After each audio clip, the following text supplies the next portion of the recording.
হে everyone, আসসালামু আলাইকুম। সবাই নিশ্চয়ই ভালো আছেন? আলহামদুলিল্লাহ, আমিও ভালো আছি।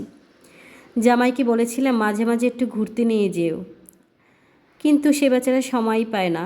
কী আর করার, পাশের বাসার ভাবিদেরকে বলেছি চলেন বিকেলবেলা বাচ্চাদেরকে নিয়ে একটু ঘুরে আসি, এতে দেখা যায় ওদেরও মন ভালো লাগবে আর আমাদেরও ভালো লাগবে। তাই আর কি করার, আমরা তিনজন এখানে বের হয়ে চলে এসেছি ঘুরতে। আসলে মাঝে মাঝে নিজেদেরকেও একটু ঘুরতে বের হতে হয়। জামাইয়ের অপেক্ষায় থাকলে মাসের পর মাস গেলেও দেখবেন আপনি ঘর থেকে বের হতে পারছেন না। আসলে সারাদিন বাসায় থাকতে থাকতে বোর হয়ে যেতে হয়, তাই মাঝে মাঝে একটু ঘুরতে বের হলে মন ভালো লাগে। এই যে বাচ্চাদের বাচ্চামি, একজন এসেছে এখানে একটা খেলনা পেয়েছে। এটা কি কোনো খেলনা? একজন এসেছে, সাথে সাথে তিনজন এসে হাজির। এটা কি খেলছে এরাই জানে। আমি দাঁড়িয়ে দাঁড়িয়ে দেখছি আর হাসছি, এরা কি খেলাধুলো করছে।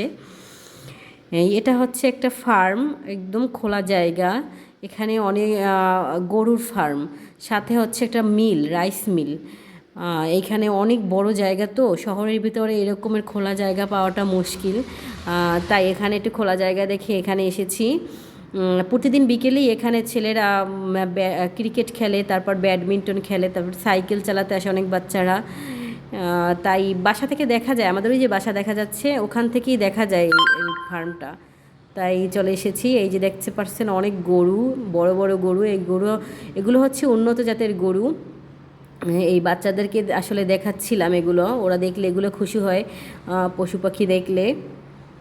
আমার কাছে কি ঘোরার জন্য ওরকমই সুন্দর কোনো প্লেসের দরকার হয় না। আমার কাছে মনে হয় খোলা একটু জায়গা, আকাশের নিচে, ওখানে হাঁটাচলা করলেই ভালো লাগে। বাসা থেকে বের হতে পারলেই মূলত মন ভালো হয়।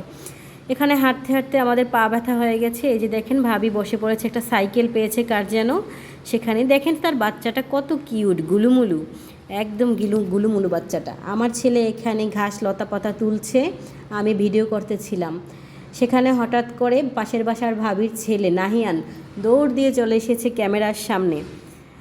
এই যে দেখতেই পাচ্ছেন কীভাবে করে বসে পড়ছে, দেখেন। আমি একটু ভিডিও করে নিলাম। ওর কথা হচ্ছে খালি নিজের ছেলের ভিডিওই করেন, আমার ভিডিওও একটু করেন, তাই ওকেও একটু ভিডিও করলাম। এই যে বাচ্চারা কি করবে আর, লিলিপুট বাহিনী কোথায় দৌড়চ্ছে, কোথায় যাচ্ছে, কি করছে এরাই জানে ভালো। এই ঘাস লতা পাতা তার ভিতরে দৌড়চ্ছে, ডাকলেও তো তারা ফিরবে না। তারপর ওখান থেকে বের হয়ে চলে এসেছি আমরা। আসার পথে দেখছি এক মহিলা এখানে পিঠা বানাচ্ছে। কি পিঠা বানাচ্ছে এটার জন্যই দাঁড়িয়েছি। উনি পিঠা বানানো এখনও শুরু করেনি, শুরু করবে।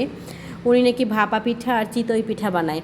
শীতকালে আসলে পিঠা খেতে খুব ভালো লাগে। এই যে দোকান থেকে দেখছেন ভাবির মেয়েরা হরেক রকমের খাবার আছে, এগুলো কিনতে হবে তাদের। এগুলো তারা কিনছে। বাচ্চাদের আর কি কাজ বোঝেন তো। আল্লাহ হাফেজ।